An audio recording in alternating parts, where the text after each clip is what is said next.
Day 1. You wake up in ancient Sparta. At first, it doesn't seem so bad. The sun is shining. People are moving through the streets. Merchants are opening their shops. But then you notice something strange.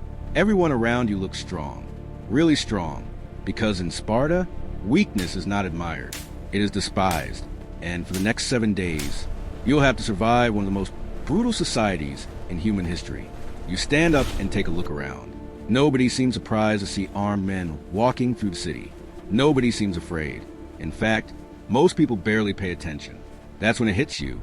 In Sparta, soldiers aren't unusual. They're everywhere. War isn't something Spartans prepare for occasionally. It's a way of life. As you continue walking, people begin to notice you. A merchant glances in your direction. A group of boys stare for a moment before moving on. Even a few warriors seem curious. You quickly realize something. You don't blend in at all. And in a city built on discipline, standing out isn't always a good thing. You've heard stories about ancient Greece, but Sparta feels nothing like what you expected. There are no giant temples on every corner. No philosophers arguing in public squares. No obsession with luxury. Everything feels practical, efficient, purposeful. It's almost as if the entire city has been designed around a single goal, creating stronger people. By midday, you hear shouting in the distance. Curious, you follow the sound. Soon you arrive at a large training ground. Dozens of Spartan men are running, wrestling, sparring. Some are carrying heavy equipment. Others are practicing formations. You watch for several minutes. Then a terrifying thought crosses your mind. Compared to these people, you're probably the least athletic person here. The more you observe, the clearer it becomes. Sparta has one obsession: war. Nearly every part of life revolves around preparing for it. Strength is respected. Discipline is rewarded. Weakness is frowned upon. And for the first time, you begin to understand why Sparta became famous throughout the ancient world. As the sun begins to set, you find a quiet place overlooking the city. Your first day in Sparta is almost over. And honestly, it hasn't been as terrifying as you expected. Then your stomach growls loudly. You've barely eaten all day. Tomorrow, you'll finally experience Spartan food. And trust me, that's when things start getting interesting. You wake up on your second day in Sparta and immediately notice a problem. You're starving. Yesterday was spent exploring the city, but today, your stomach is demanding answers. Fortunately, the smell of food drifting through the streets gives you a direction to follow. Unfortunately, that doesn't guarantee the food will actually be good. Eventually, a Spartan notices your interest in the food. Without saying much, he gestures for you to sit. A bowl is placed in front of you. The liquid inside is dark, very dark. This is black broth, one of Sparta's most famous meals. Looking at it, you're not entirely sure whether you're supposed to eat it or apologize to it. You take a cautious sip. Immediately, you're concerned. Salty, bitter, rich, strange. It's not the worst thing you've ever tasted, but it's definitely trying its best. The Spartans around you seem perfectly happy, which somehow makes the experience even more confusing. To them, food isn't supposed to be exciting. It's fuel. As you spend more time around Spartans, a pattern begins to emerge. They don't admire luxury. They don't admire excess.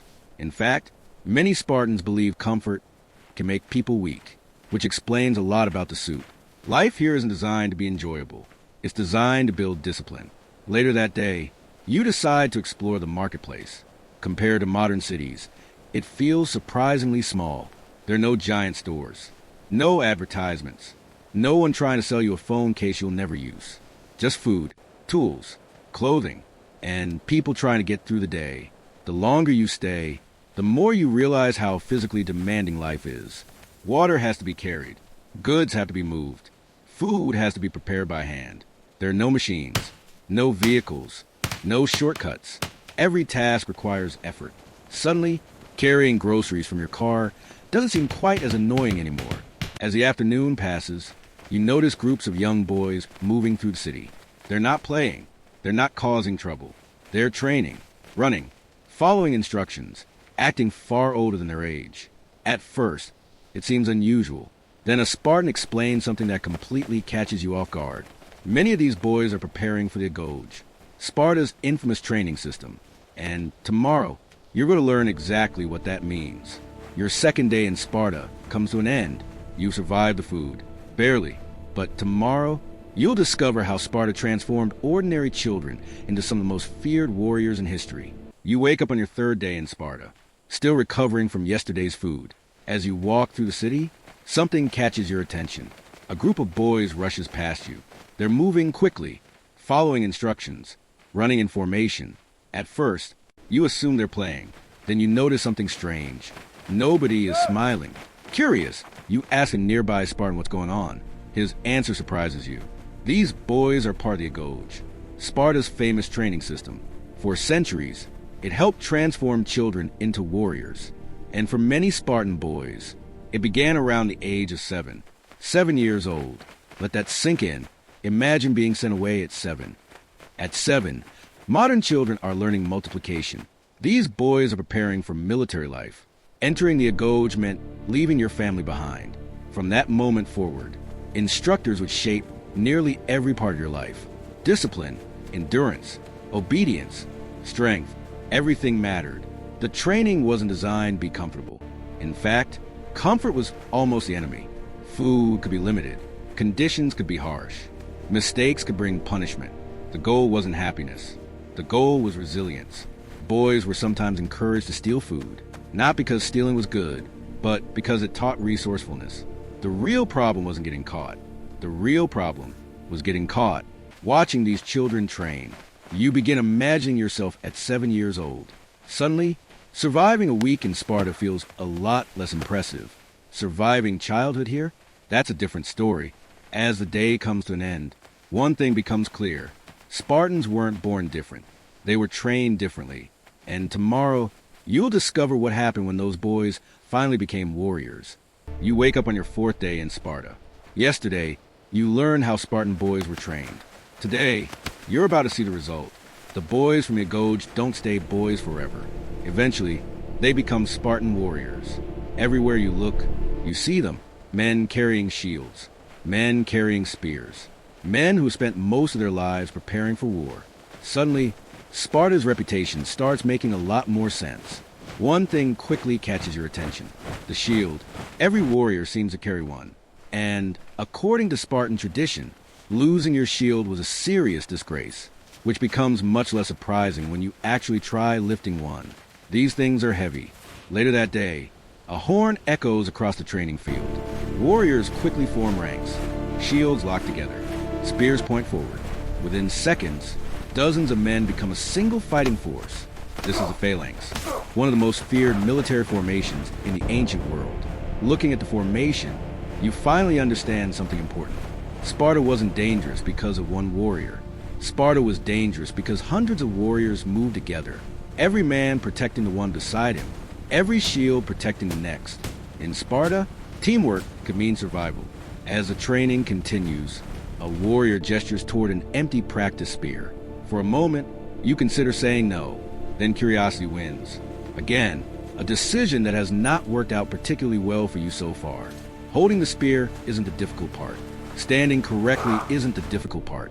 The difficult part is doing everything at the same time. Move too early, you're wrong. Move too late, you're wrong. Suddenly, surviving black broth seems like a much easier challenge. By the end of the day, one thing is clear. Spartan warriors weren't feared because they were superhuman. They were feared because they trained relentlessly. For years, sometimes decades, everything you've seen this week, the discipline, the hardship, the Agoge, was preparing people for this. As the sun begins to set, you notice something surprising. Not everyone in Sparta is training. Not everyone is carrying weapons. In fact, some of the most influential people in the city aren't warriors at all. Tomorrow, you're about to meet the women of Sparta. You wake up on your 5th day in Sparta. Yesterday was all about warriors. Shields, spears, endless training. But today, something catches your attention. Not everyone in Sparta is carrying a weapon, and some of the most confident people in the city aren't men. Before arriving in Sparta, you probably imagine women in the ancient world had very little freedom, and in many places, that would be true. But Sparta wasn't like many places. Spartan women had far more independence than women in most Greek cities, which is probably the first thing that surprises you. The second thing is how intimidating some of them seem. Spartan women were expected to be strong, physically strong, healthy, active, Many participated in athletic activities, running, throwing, physical training. Sparta believed strong women would help raise strong children. Everything somehow comes back to strength here. Family mattered in Sparta, but even family life reflected Spartan values: discipline, duty, responsibility. Children weren't simply expected to grow up. They were expected to contribute, just like everyone else. For the first time since arriving, you see a side of Sparta that isn't entirely about war. Families, communities, daily life, real people trying to build lives. And for a moment, Sparta feels surprisingly normal. Then you notice something strange. The farms are busy. The fields are full of workers. But something doesn't add up. Many of the people doing the hardest labor don't look like Spartan citizens. Curious, you ask a question, and the answer changes the way you see Sparta forever. Tomorrow, you'll discover the dark side of Spartan society. On your 6th day in Sparta, you finally get an answer to a question that's been bothering you. Spartans spend enormous amounts of time training. They train as children. They train as adults. They train as soldiers. So who is growing the food? Who is working the fields? Who is doing much of the hard labor? The answer is the Helots. The Helots were essentially Sparta's slave population, a large group of people forced to work the land under Spartan control. Their labor helped feed Sparta. Their labor helped support Spartan society. And without them, Sparta probably couldn't function the way it did. Suddenly, Sparta looks very different. The warriors, the training, the discipline, much of it was possible because someone else was doing the work. For the first time all week, you begin seeing the darker side of Spartan society. You wake up on your 7th and final day in Sparta, and after everything you've experienced, there's only one question left. Could you actually survive here? Over the past week, you've eaten Spartan food, seen the Agoge, watched warriors train, met Spartan families, and discovered the people who helped keep the entire system running. Sparta wasn't just a city, it was a way of life. And while Sparta was fascinating to visit, you're probably still grateful for one thing: modern food. Because after a week of black broth, even a basic cheeseburger sounds legendary.